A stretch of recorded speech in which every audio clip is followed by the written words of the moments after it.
Hey guys, as of right now, Congress has yet to pass full government funding for next year. So this sets up the possibility of another government shutdown and a loss of pay for federal workers across the country. Now, I know most people really don't care because it doesn't affect them. It only affects about 800,000 people. So let's make that clear. And second, to me, this is unconstitutional because it violates the 9th, 10th, and 13th Amendments if you take the time to actually read them. The last time Congress failed to do their job, the government shut down for 35 days, which was the longest financial hardship for federal employees that actually work for a living. I'm not talking about your senators and your congressmen and your president and vice president. I'm talking about your working people. It also damages your economy. It creates security risk for your nation. And the 13th Amendment, which it abolished involuntary servitude.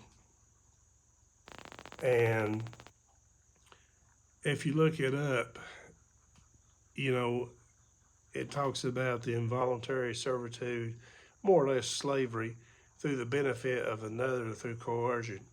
Well, your coercion is, most states are a right to work state.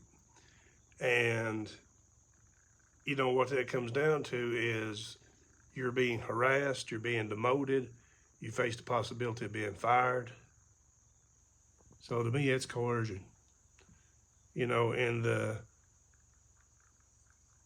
United States Constitution, the 9th Amendment addresses rights that are retained by people. And these rights that are retained by us, the people,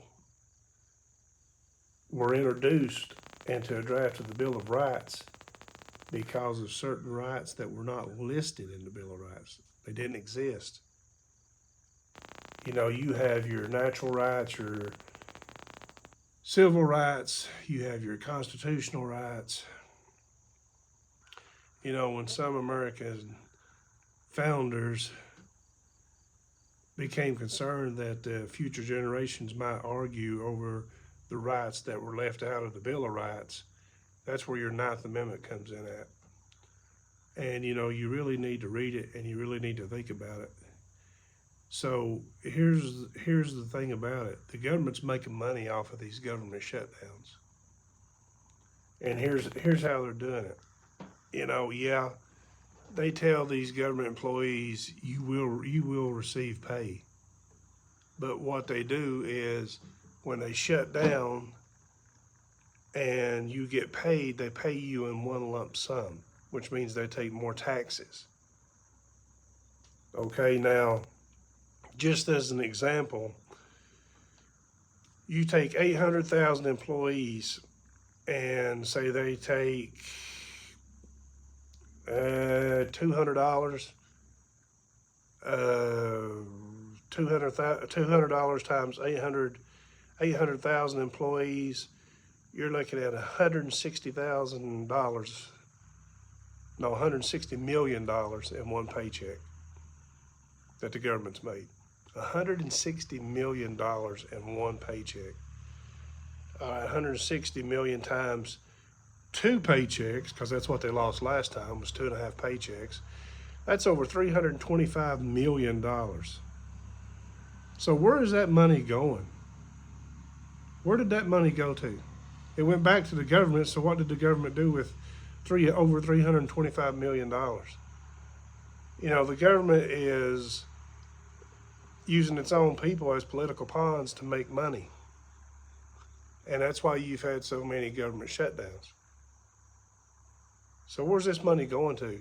If they have a right to know what we're spending and what's in our bank account and where it's going, then why do we not have a right to know where it's going? What they're doing with the taxes off of this? I'm just curious.